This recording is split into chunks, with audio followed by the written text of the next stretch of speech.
Vamos a dar inicio a la primera exposición para el día de hoy con el tema agropecuario y agroindustrial. El ponente es el contador público colegiado Miguel Ángel Bobadilla Lamadrid, gerente tributario de Falabella. Lo invitamos, por favor, para llevar adelante y lo recepcionamos con fuertes palmas al contador público colegiado Miguel Ángel Bobadilla Lamadrid. A ver si el equipo de logística nos pone ya. Vamos a pedir si estamos ya con el equipo de logística para poder poner todos.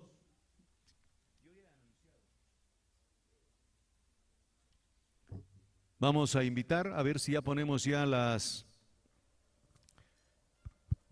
Perfecto, muchas gracias. Unos cuantos minutitos. No hay problema. Muchas gracias. Vamos a ordenarnos bien. Y bueno, agradecerles a todos ustedes. Seguramente muchos de ustedes han hecho este recorrido bastante difícil. Han visto a Abancay a 1 hora y iban recorriendo y parecía que la ciudad estaba tan cerca, pero seguía 1 kilómetro, 2 kilómetros. Pues eso nos lleva a la mente de lo que escribió José María Arguedas, los ríos profundos, ¿no? Y Apurímac es una de las regiones que tiene estos diferentes valles interandinos. Está Chincheros, está el río Pampas, está el río Pachachaca, donde estamos nosotros, está el río Vilcabamba, está el río Apurímac, y todos estos ríos hacen pues una topografía bastante accidentada de nuestra región. Y aquí estamos nosotros haciendo patria y haciendo Perú, y esto es Apurímac. Y a todos ustedes por esta presencia, muchas gracias. ¡Fuertes palmas!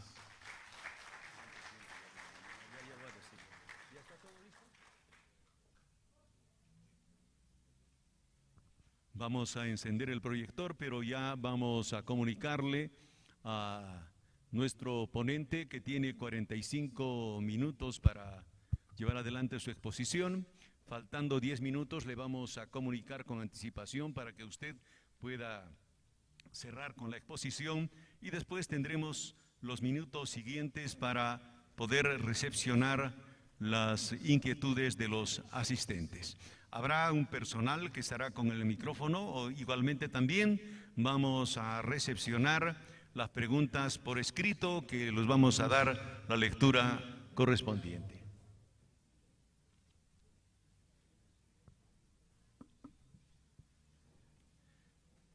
Nuestro expositor viene, entiendo yo, desde la capital de la República, que ha hecho un viaje bastante especial. Si viene por tierra, pues llega en 16 horas. Si llega por el Cusco, llega en 4 horas.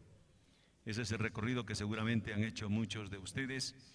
Y Apurímac tiene muchas bondades. Estamos colindantes con la región del Cusco y hay una zona bastante muy cercana a Abancay, pero que está dentro del Cusco, que es uno de los monumentos arqueológicos denominado Choquequirao, denominado la Cuna de Oro.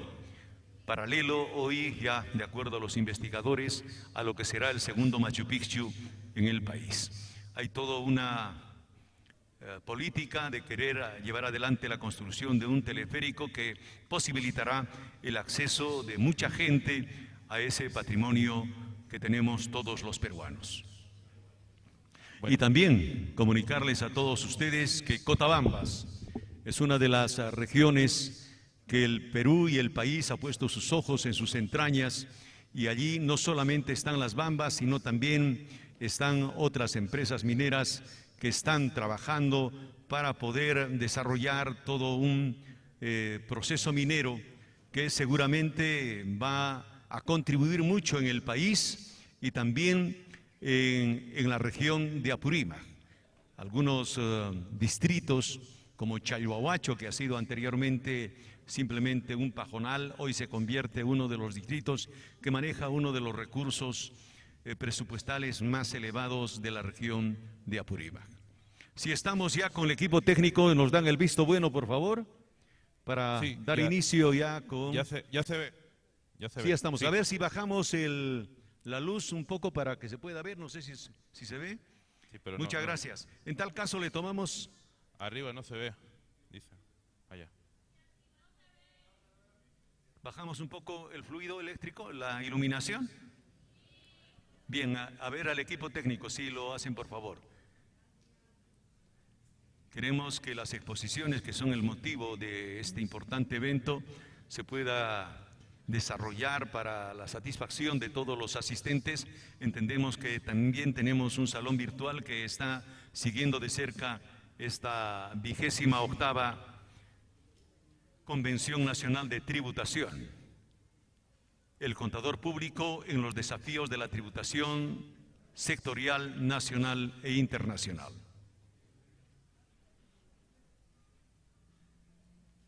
Igual no sé si ven por las pantallas. ¿Arriba ven por las pantallas? ¿Tampoco?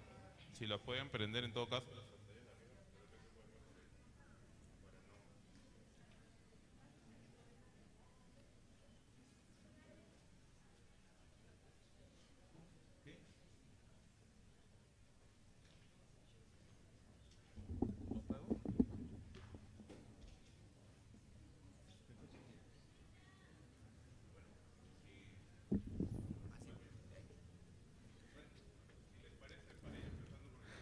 A ver si le damos micrófono al expositor, por favor. Sí, allí, bueno. Sí, igual hay un retraso, creo. Bueno, ya. Gracias a todos, muy buenas noches, buenas tardes, perdón. Gracias a la organización. Ha sido muy bonita la ceremonia, muy sentida, ¿no? De hecho, creo que nos hemos nutrido de ese espíritu de los contadores, que queremos hacer docencia, que queremos trascender de alguna manera, trasladando el conocimiento y la buena forma de hacer las cosas, ¿no? De alguna manera, motivar a quienes tienen ese interés y quieren saber, ¿no? Yo he estudiado en la Universidad de San Marcos y en verdad pueden haber muchas carencias, pero siempre hay deseo de saber, ¿no? Entonces, mientras haya deseo de saber, hay creo ahora cada vez más recursos para poder buscar información, conocer y poder dar ese adicional a nuestros colegas, a nuestros amigos, ¿no? Los que están estudiando ahorita, seguro muchos se reunirán y estudiarán juntos. Eso es algo muy bonito. Yo me acuerdo, estudiaba mucho en grupo con mis amigos, de alguna manera nos motivábamos entre nosotros, ¿no? Y ahora nos vemos con algunos años y kilos después, en mi caso,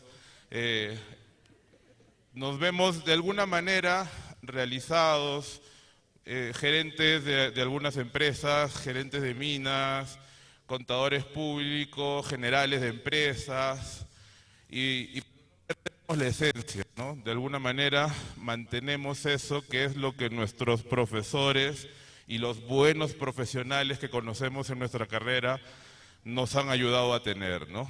Así también yo quisiera también recordar un par de profesionales que de alguna manera han formado o ayudado a formar a mi persona y algunas otras más, ¿no? Que ya no nos acompañan físicamente ahora también y que creo que deben y han trascendido, mejor dicho, ¿no? Hablo del doctor Ramón Chumán, que ha sido, digamos, una profesional notable, contador benemérito de Trujillo. Él es natural, bueno, de Chiclayo, pero él vivió mucho tiempo en Trujillo, ahí sí le podemos dar unas palmas. Y al doctor Alberto Nué, que era miembro del Instituto Peruano de Investigación y Derecho Tributario, de IPIDET, del cual ahora soy miembro también, tengo ese honor de poder también ser miembro de este instituto y de alguna manera seguir ayudando a la profesión de los que somos tributaristas, ¿no? Deben saber, y hay un gran profesor nuestro y amigo también, que es Luis Durán. Él siempre dice y habla del tributarista, ¿no? Que no necesariamente es contador ni abogado, ¿no? Puede ser hasta ingeniero, pero que le guste la tributación. Que le guste la tributación como aquello que permite redistribuir la riqueza entre nuestro país, ¿no? Que no sea algo que simplemente no sea simplemente recaudar y que no llegue, digamos, al pueblo, ¿no? Y bueno, habiendo hecho ese preámbulo, no quiero demorarme más porque tengo poco tiempo, y nada, lo que ustedes dirán es, viene el gerente de Grupo Falabella a explicarme agroindustrial, ¿no? Entonces yo debo contarles también que yo he estado antes 12 años en una firma transnacional, en KPMG, y me dediqué mucho a este sector. Y he revisado, creo, las empresas más grandes agroindustriales exportadoras del país. Entonces, con cierto conocimiento voy a poder trasladarles un poco de mi experiencia y también puedes hacerles mención de algunos temas que son bien importantes tener en consideración en este sector. Primero, como todo, creo como todo en la vida, si nos vamos a dedicar a algo, lo tenemos que hacer con cariño, ¿no? Y ese cariño involucra conocer lo que vas a hacer, ¿no? Ahorita estamos capacitándonos para saber qué vamos a hacer eventualmente en nuestro ejercicio profesional o durante nuestro ejercicio profesional actual, si es que ya lo hacemos. Pero cuando estamos viendo empresas, ¿no? Tenemos que conocer el sector, ¿no? Tenemos que conocer cómo funciona, ¿no?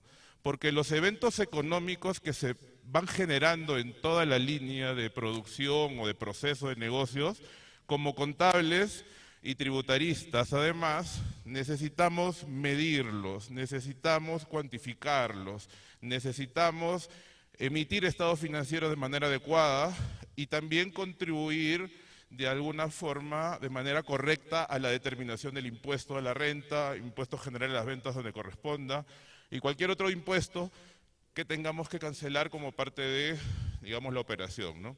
Pero tenemos que entender el sector, ¿no? Y tenemos, creo, buenas noticias en el sector agroindustrial, ¿no? O sea, bueno, acá está un poco la definición.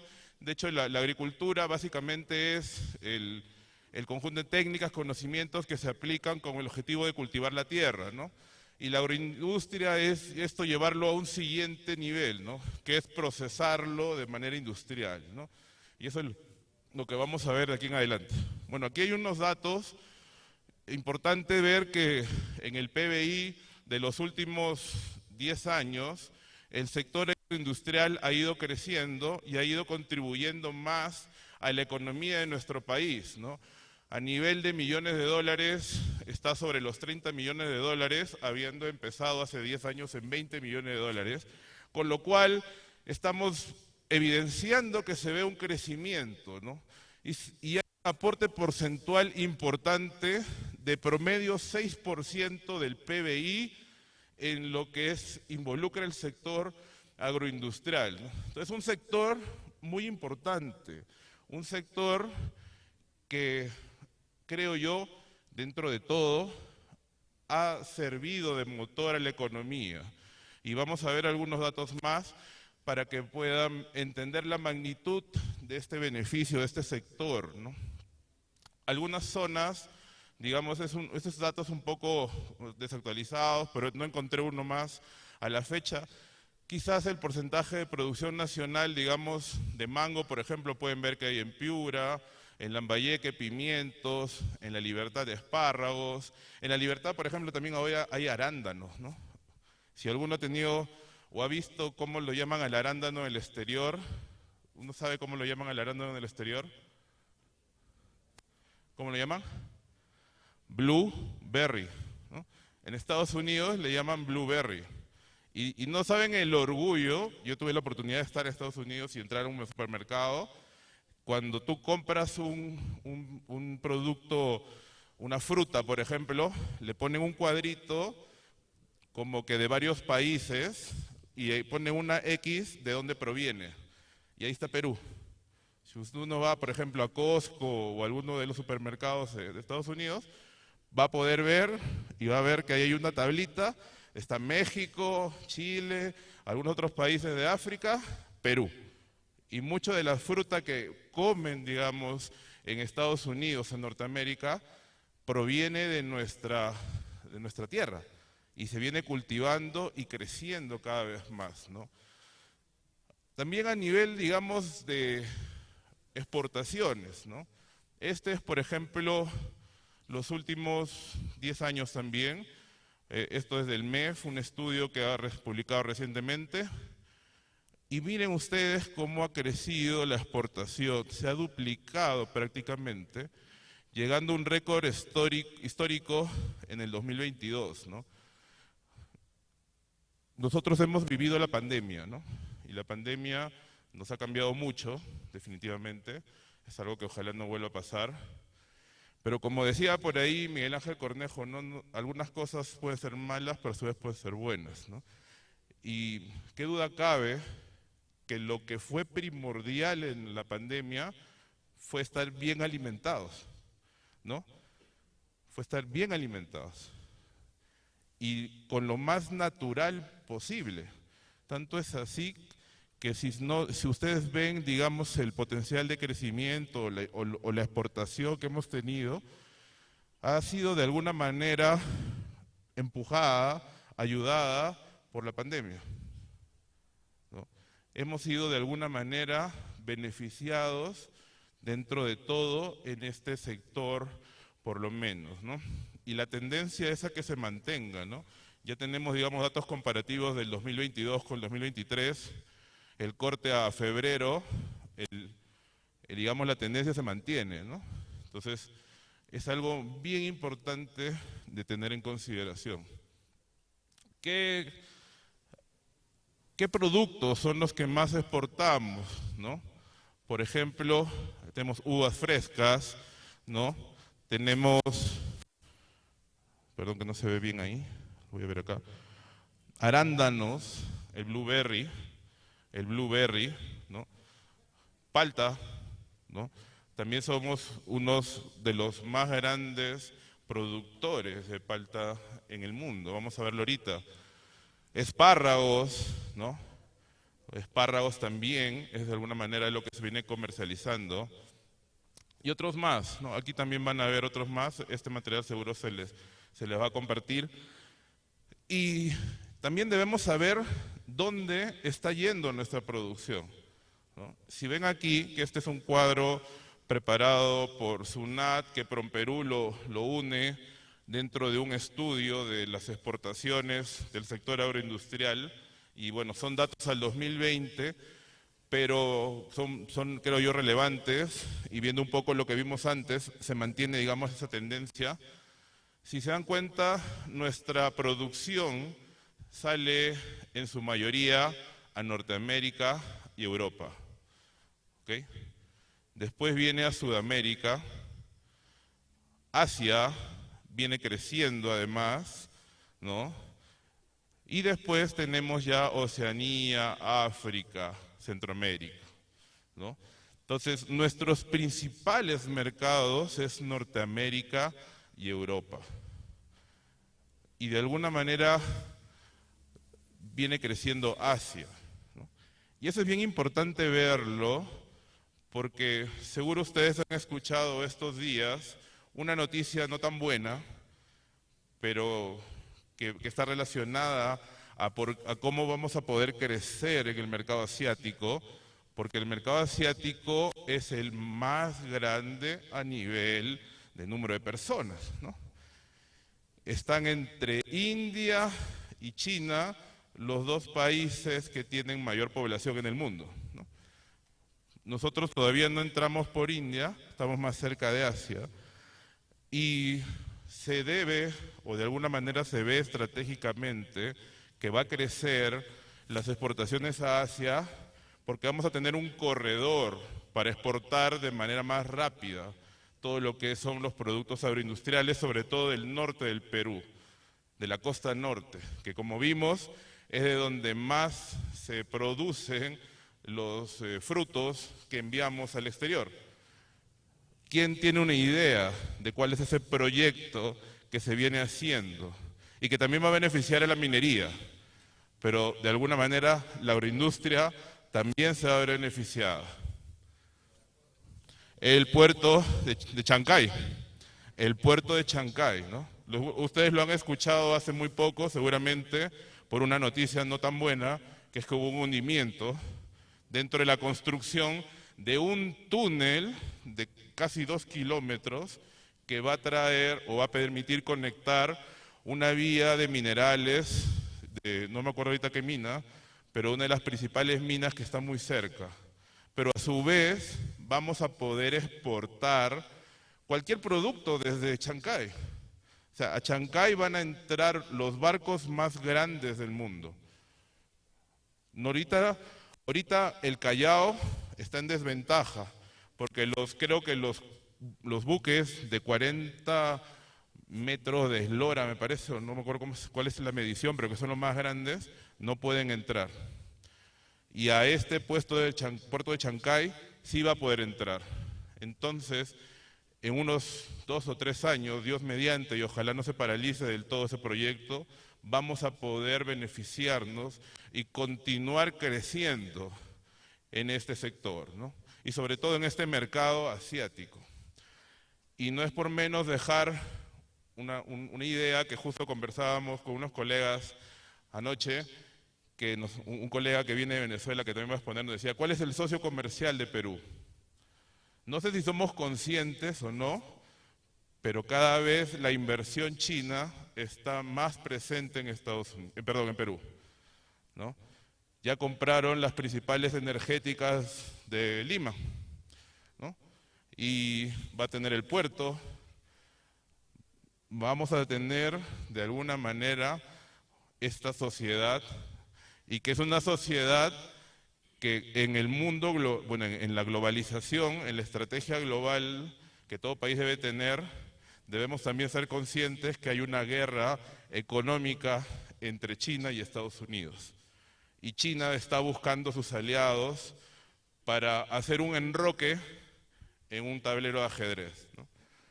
Y eso puede ser bueno o malo, no lo sé, pero tenemos que seguir creciendo en exportaciones, ¿no? Entonces, si nos ayuda, seamos inteligentes, ¿no? ¿Qué países? En Europa, Países Bajos, ¿no? Que ya no le gusta que le digan Holanda, ¿no? Son Países Bajos. Estados Unidos, en Norteamérica, en Asia, China, directamente qué país. Centroamérica, Panamá, es interesante saberlo. África, Argelia. En Sudamérica, Ecuador. Y en Oceanía, Australia, ¿no? Entonces, estos son quizás los principales destinos. Y una noticia más, creo yo, a tener en cuenta, si queremos ser contadores o queremos, digamos, entrar en este sector más fuerte, también tenemos que tener otro idioma, ¿no? Otros idiomas eventualmente, ¿no? Porque para poder contactarnos con estos otros mercados y sobre todo para acompañar la estrategia de la empresa, tenemos que tener todos los skills, tener todos los conocimientos necesarios para ello, ¿no? Y es importante porque lo que vamos a ver ahorita es sacar el cultivo, ¿no? Pero lo que debemos apuntar es a generar mayor valor a través de la industria. Y muchas empresas peruanas lo están haciendo porque un tema bien importante a mantener presente dentro del sector es mantener lo que se conoce como la cadena de frío. O sea, tú no puedes mandar un mango o un palto sin un nivel de congelación. No lo puedes mandar maduro porque va a ir a China, se va a demorar un mes, a Estados Unidos se demorará una semana, a Europa 2 semanas. Entonces tiene que haber toda una logística y una ciencia para poder mantener el cultivo de manera adecuada para que pueda ser comercializado y comido en destino, ¿no? Entonces, ahí hay un tema bien importante de conocer, porque también pueden haber implicancias fiscales, como cual, si podemos y entendemos el proceso, podemos, y muchas de estas empresas lo hacen, aplican a lo que es un mecanismo de utilizar un beneficio de poder deducir casi el doble del gasto que invierten en esta ciencia, generando conocimiento a través del mecanismo de investigación, desarrollo e innovación. En la ley del impuesto a la renta hay una parte que establece un beneficio en el artículo 37 de poder deducir de manera adicional hasta el 190% aproximadamente, si mal no recuerdo, del total del gasto de la inversión efectuada en generar conocimiento. Obviamente tengo que cumplir ciertos requisitos, como por ejemplo presentar el proyecto a Concitec. Concitec tiene que evaluarlo, validarlo, certificarlo, y si ellos te lo certifican ya tienes la deducción. Y es una deducción no menor porque tiene un límite o de 190% del gasto invertido hasta un tope de 2.3 millones de soles, o sea, poco no es. Entonces, para que lo tengan en cuenta, y lo hacen. Algunas otras cifras, bueno, en el mundo somos primeros en arándano, en quinoa. Lo de la quinoa es increíble, ¿no? Es como Rocky habiendo ganado Rocky 1, o sea, nunca se iba a ver viendo la primera parte de la película, nunca hubieses visto que íbamos a hacer. Pero la quinoa en el mundo ahora es bien reconocida en los mercados de Norteamérica, en donde, por ejemplo, la conocen como quinoa, ¿no? Allá le dicen quinoa, es nuestra quinoa, pero allá la conocen como quinoa. Ya, dile como quieras, pero cómpranos, ¿no? Paltas, jengibre, ¿qué es jengibre? La galleta de jengibre, ¿no? ¿Qué es jengibre? El quión. El quión creció en la pandemia. Hemos llegado a ser terceros exportadores de quión en el mundo, ¿no? Justamente por la pandemia. Y así, van a ver todos estos números que son buenos y son, creo, y muy interesantes conocer, ¿no? Aquí también hay más datos propiamente de este informe, ¿no? Se han comercializado estos millones de dólares en frutas y hortalizas y productos congelados 364. El producto congelado ya es agroindustria, porque necesitas agregarle todo lo que involucra el congelamiento. Es toda la cadena de frío que les menciono, y es pues tener toda la maquinaria necesaria para hacer eso, toda la infraestructura, no solo en el país, muchos están comprando empresas en país de destino. O sea, por ejemplo, un caso que yo he visto cercanamente es la empresa Virú S.A., que está en Trujillo, en la zona de Virú.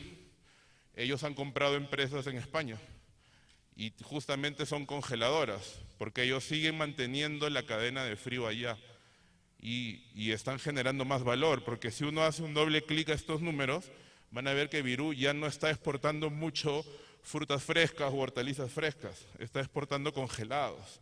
¿Por qué? Porque da más margen, ¿no?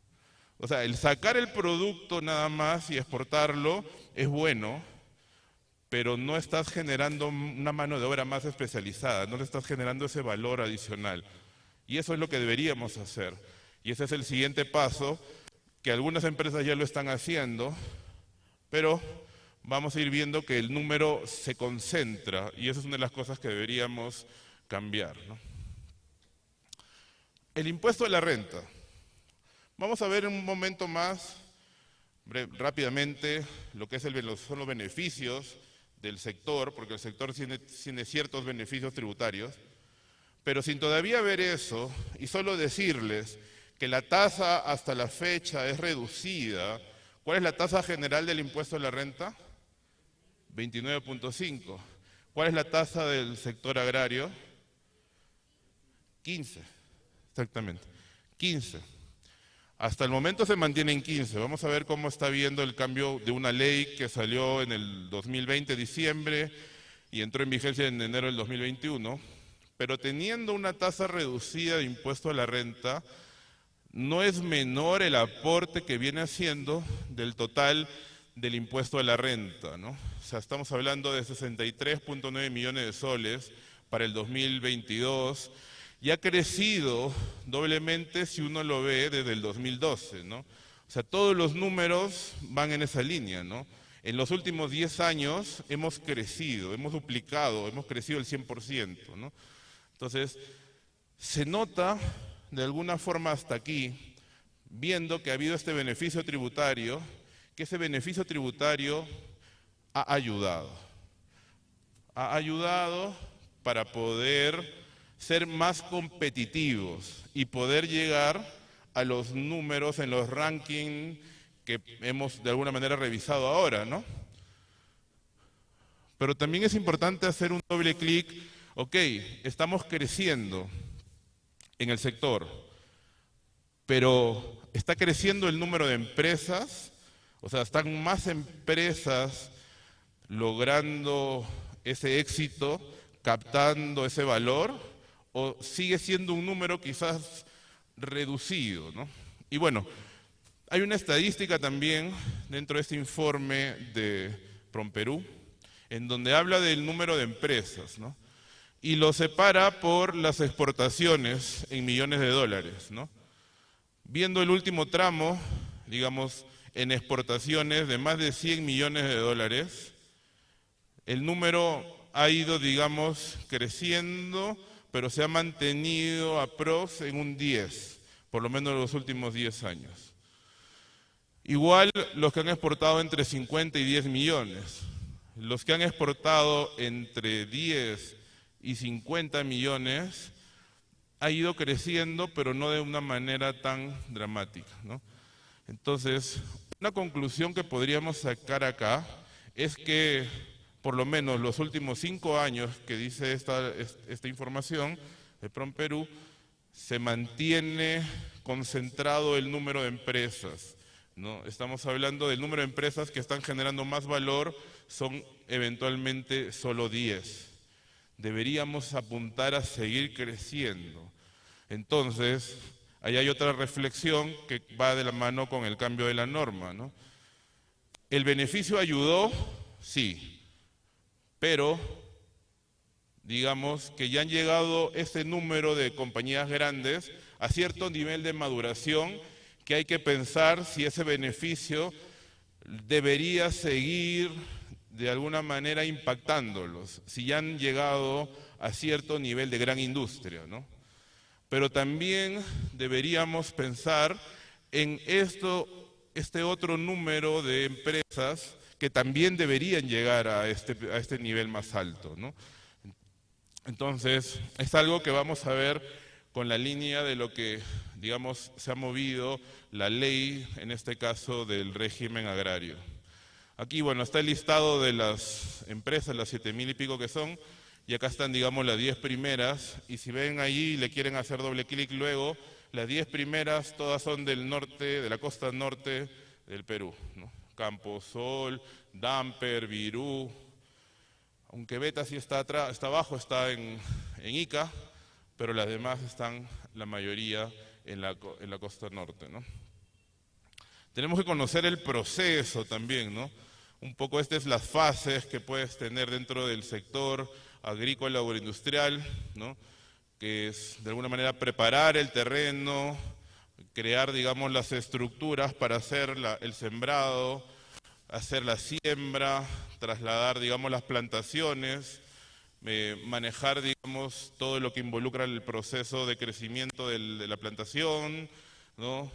Hasta llegar a la cosecha y el empaque, ¿no? Pero deberíamos seguir aquí en la agroindustria generando marcas peruanas, productos peruanos.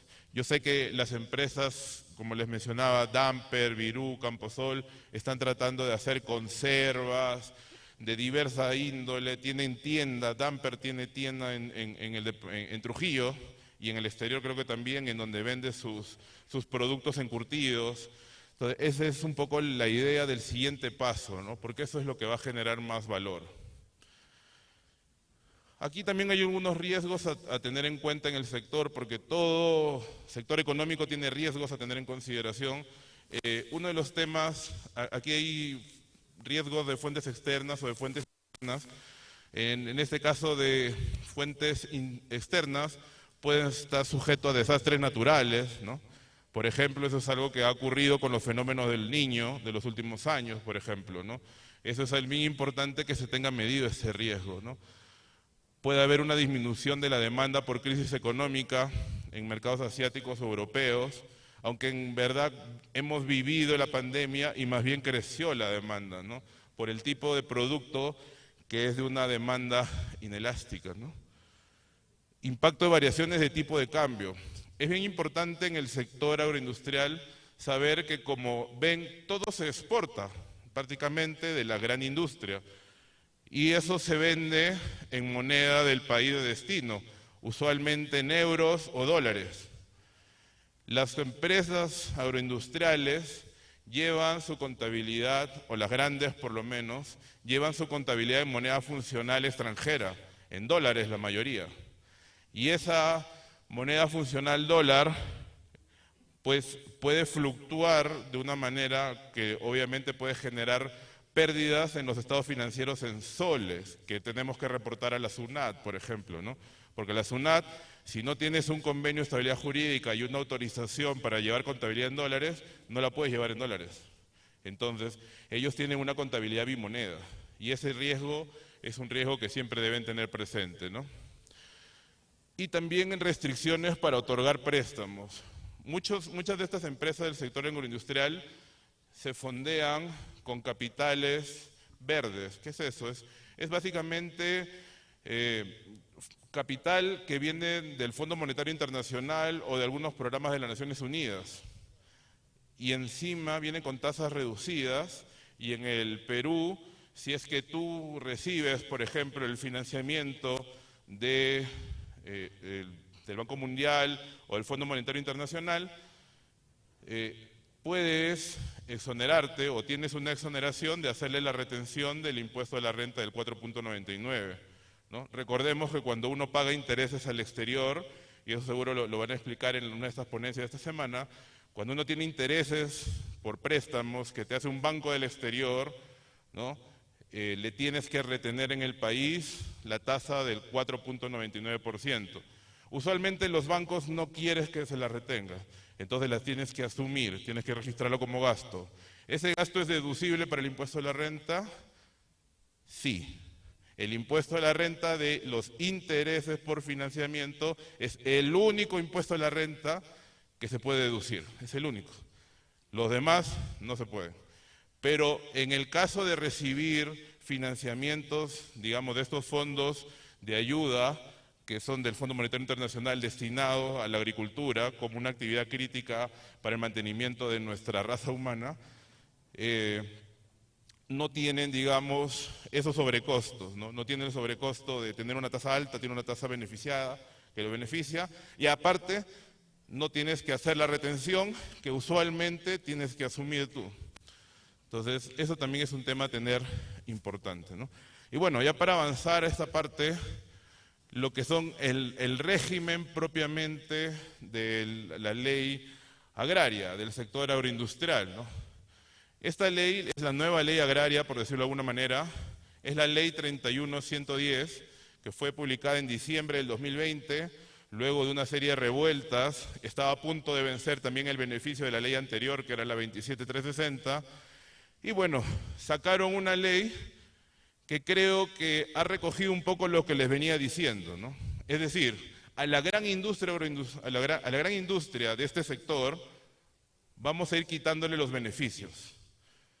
Y a los pequeños empresarios vamos a mantenérselos, pero de momento hasta el 2031, 10 años más, desde el 2021 hasta el 2031. ¿Cuál es este principal cambio? Digamos, las empresas que tienen ingresos netos más altos a 1.700 UITs, o los que tienen menos de 1.700 UITs, pueden gozar de estas tasas, ¿no? Por ejemplo, 15% hasta el 2022. Estas son las que son mayores a 1.700 UITs. 15% hasta el 2022. Año 23 y 24, su tasa del impuesto de la renta sube a 20%, la 25 al 27 va a crecer también al 25, 20 era el 24, 25 al año 27, y del 28 en adelante la gran industria ya va a tener que pagar la tasa regular del 29.5%, ¿no? Las empresas, digamos, más pequeñas van a seguir con la tasa, digamos, del 15% hasta el 2030. Del 2030 en adelante, 2031, la tasa del régimen general. O sea, la pequeña industria va a seguir con la tasa del 15%. La gran industria va a ir sintiendo el retiro de este beneficio, que obviamente era tener menos gasto por impuesto a la renta, ¿no? Y obviamente si tengo menos gasto por impuesto a la renta, tengo más utilidades, ¿no? Entonces eso es bien importante. Ayudó, sí, pero yo estoy de acuerdo que se les vaya quitando el beneficio, porque como ya hemos visto, ya están en un estadio en donde ya no necesitan seguir ayudando. Eventualmente deberían ayudar a la pequeña o a la mediana agroindustria, ¿no? Entonces, eso es un poco lo que se está buscando. ¿Qué otros beneficios tiene el sector? Puede depreciar las construcciones que haga sobre obras de infraestructura hidráulica y obras de riego, hasta usando una tasa de 20%. Es decir, lo puede depreciar en 5 años, ¿no? Si no utilizaría ese beneficio, ¿qué tasa usaría? Si es una edificación, la tasa regular del 5%. ¿Eso qué es? 20 años. En este caso, la tasa sería 20% y la deducción es en 5 años, o sea, más rápido, ¿no? Es como un leasing cuando utilizo el beneficio, ¿no? Entonces, eso es bueno para el sector, pero tiene que cumplir ciertas cositas también, nada es gratis. Tienen que presentar un plan de inversión al Ministerio de Agricultura, al Midagri. Y también la pequeña industria va a tener un crédito por reinversión.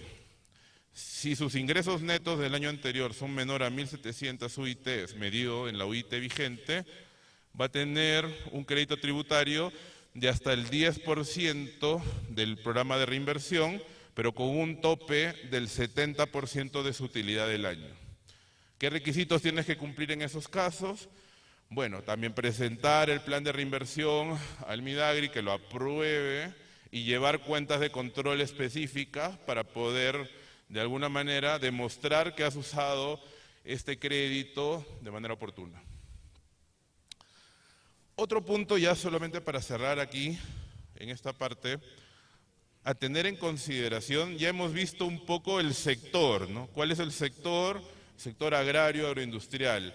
¿Nos va bien? Sí nos va bien, pero nos puede ir mejor, ¿no? Nunca deberíamos ser conformistas, ¿no? Ok, ¿nos va bien? Sí, pero queremos ser mejores. Queremos que no solamente la costa se desarrolle de manera intensiva, sino que también sea la selva, la sierra, ¿no? Que si se dan cuenta en todos los mapas, en la información no aparece, ¿no? Y eso creo que sí es importante, que debería explotarse, porque tenemos otros productos y debería haber una estrategia para ello. Ya hemos visto sus beneficios tributarios. Tiene beneficios de manera directa con esta ley, que es la 31110, pero también hay otros beneficios que podría aplicar en la medida que pues estemos cerca en la operación, como por ejemplo utilizar una deducción adicional de investigación, desarrollo e innovación, que nos permite la propia ley del impuesto a la renta. Todo eso es legal, ¿no? Pero también necesitamos saber que existe una norma de contabilidad que trata sobre el tema, ¿no? Y este caso es la NIC 41, que se llama Agricultura. Y un poco para ver por qué pongo la NIC 41, es importante conocer que esta NIC 41, lo que de alguna manera busca medir, es lo que se denomina el activo biológico, ¿no? El activo biológico pueden ser una plantación, puede ser, no sé, uno de estos animalitos que ven aquí, etcétera. Y usualmente ese activo biológico sufre una transformación natural por crecimiento, ¿no? O sea, uno compra una ternerita y si tú la alimentas, le das las vacunas, va a ir creciendo, ¿no? Y obviamente tú tienes un costo invertido por las vacunas, la comida, pero si tú vas al mercado, y muchos lo deben conocer si es que están en el sector, dependiendo la edad, la raza, tiene un precio. Y el precio, obviamente, es mayor a lo que tú has invertido, usualmente.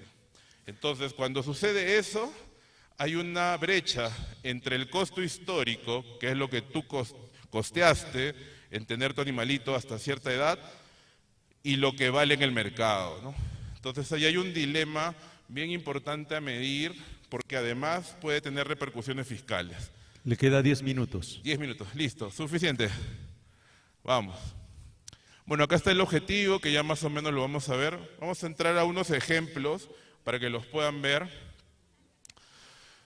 Por ejemplo, aquí es importante saber hasta dónde aplica la NIC 41 y cuál es este límite a aplicar otra norma contable, como la NIC 2, por ejemplo, ¿no?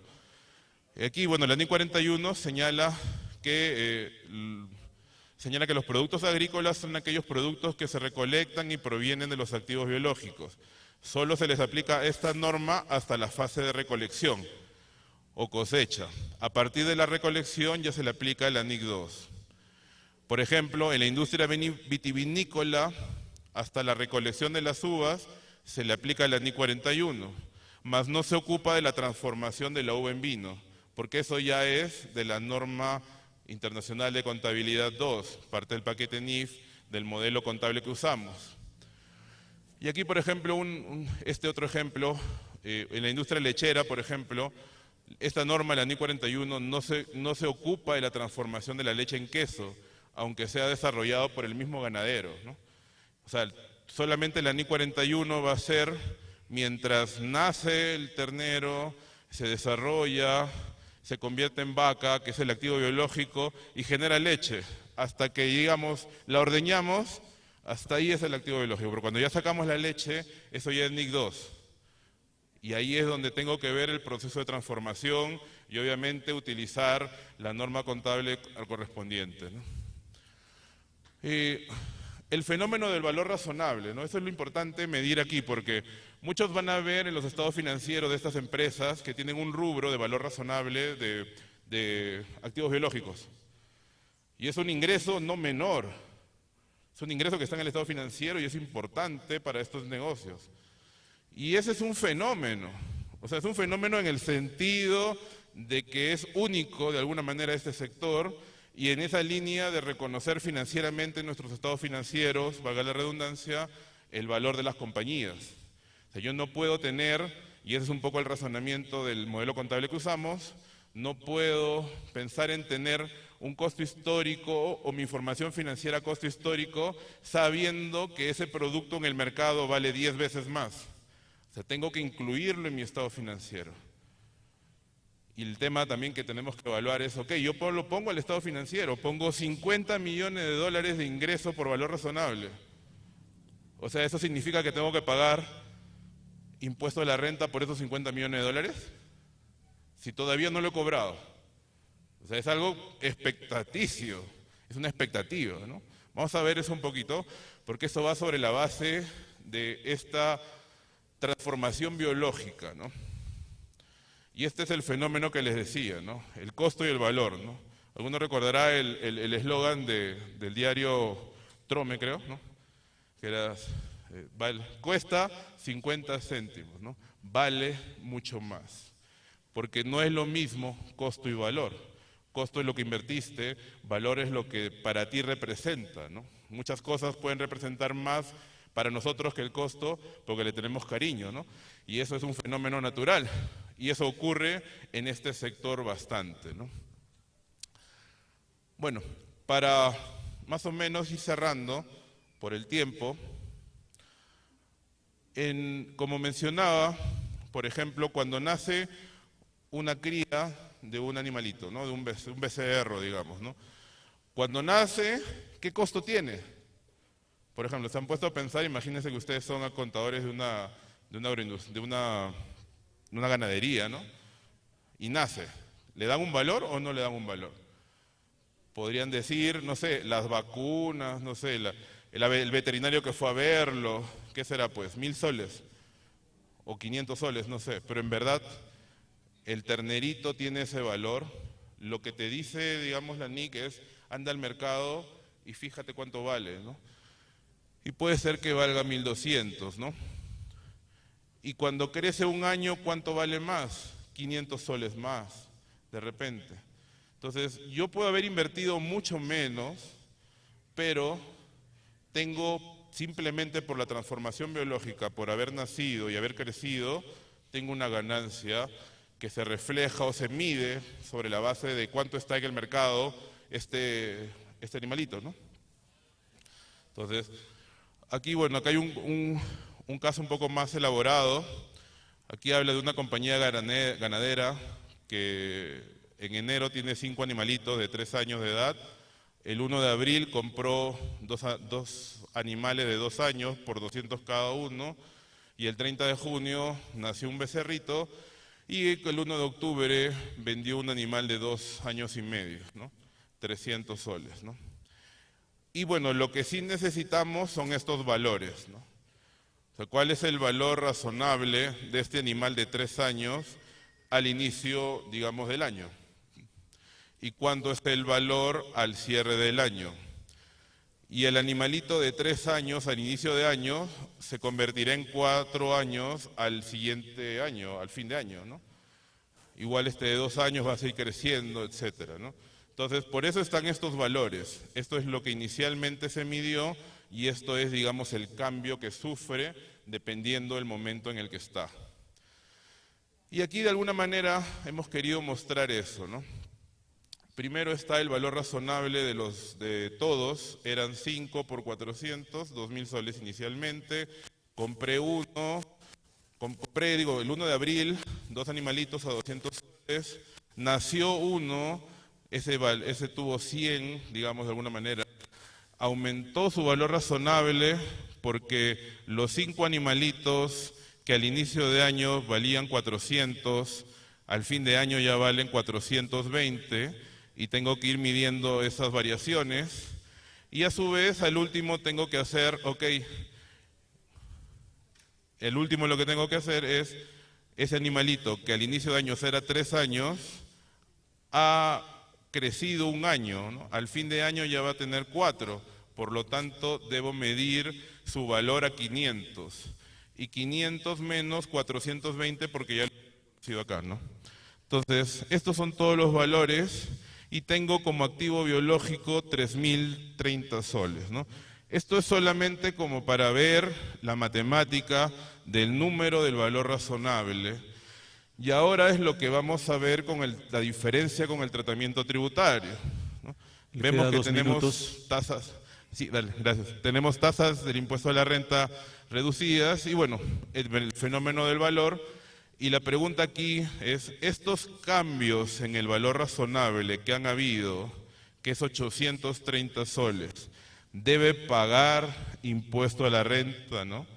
Retomando la pregunta que les hice un momento, ¿no? Si ponemos 50 millones de dólares en el estado financiero como valor razonable de activos biológicos, ¿tengo que pagar 15% o 29.5%, la tasa que me corresponda por ese ingreso? La respuesta es que no. Nuestra ley del impuesto a la renta grava resultados realizados hasta el momento, ¿no? Y por Dios que no lo cambie, porque si no, las valuaciones que las compañías tendrían que pagar impuestos de manera adelantada, ¿no? Lo cual sería confiscatorio, ¿no? Entonces creo que el razonamiento hasta el momento es correcto, pero es importante tener controlado esto, ¿no? El valor razonable versus el costo, la diferencia, no paga impuestos en ese año, pero en algún momento, como se dan cuenta, esto se trabaja sobre una base de lo que yo tengo como ganancia en el supuesto que lo venda, ¿no? Pero en algún momento lo voy a vender, porque yo no me voy a quedar con esto, ¿no? Son activos biológicos, tengo que venderlos, enajenarlos, producir.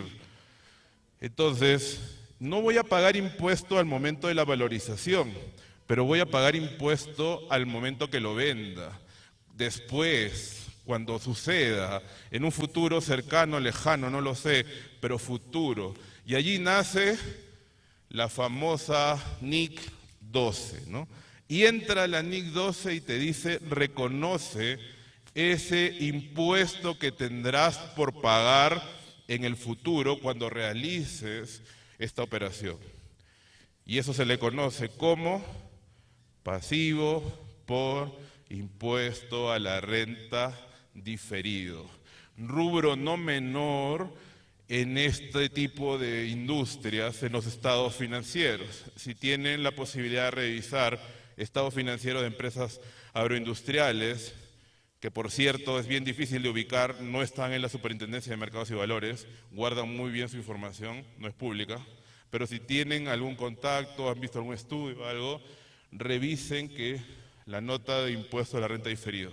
Van a tener un pasivo muy grande por este tipo de evento, porque se reconoce financieramente la ganancia no realizada por los activos biológicos y acto seguido tienes que reconocer el impuesto a la renta diferido pasivo, ¿no? Y eso no puede faltar en tu balance. O sea, no puedes tener la ganancia por impuesto, perdón, la ganancia no realizada por activos biológicos y no reconocer el pasivo por impuesto a la renta diferido, ¿no? Y bueno, si me permite solamente esta parte, la última con esta acabamos, como conclusiones, qué duda cabe, ¿no?, que el sector agroindustrial es mucha importancia para nuestra economía, ¿no? ¿Qué les quiero decir? Si aún no trabajan, apunten a empresas agroindustriales, ¿no?, porque pagan bien además. La concentración de empresas agroindustriales de gran tamaño es bien reducida, como hemos visto, ¿no?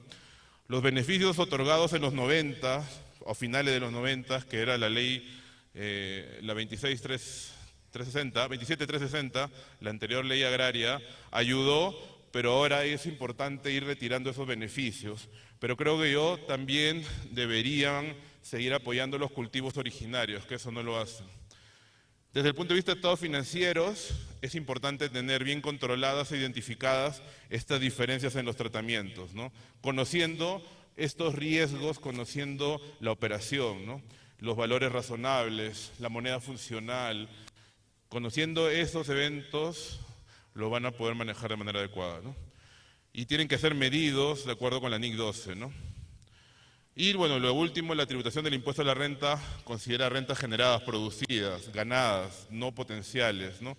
Por lo tanto, no reconozco todavía un impuesto a la renta alguno por pagarle a la SUNAT, pero reconozco sí el pasivo por impuesto a la renta diferido, ¿no? Eso es de mi parte. Creo que pasó un poquitito, pero gracias. Gracias a todos. Muchas gracias. Agradecemos al contador público Miguel Ángel Bobadilla Lamadrid por traernos esta interesante exposición sobre agropecuario y agroindustrial.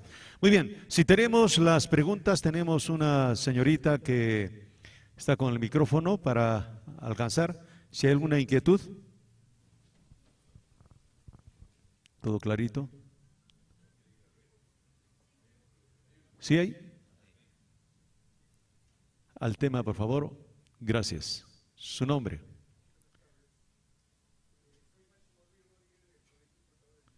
Micro. No habla. Mi pregunta es realmente sobre la cadena de frío.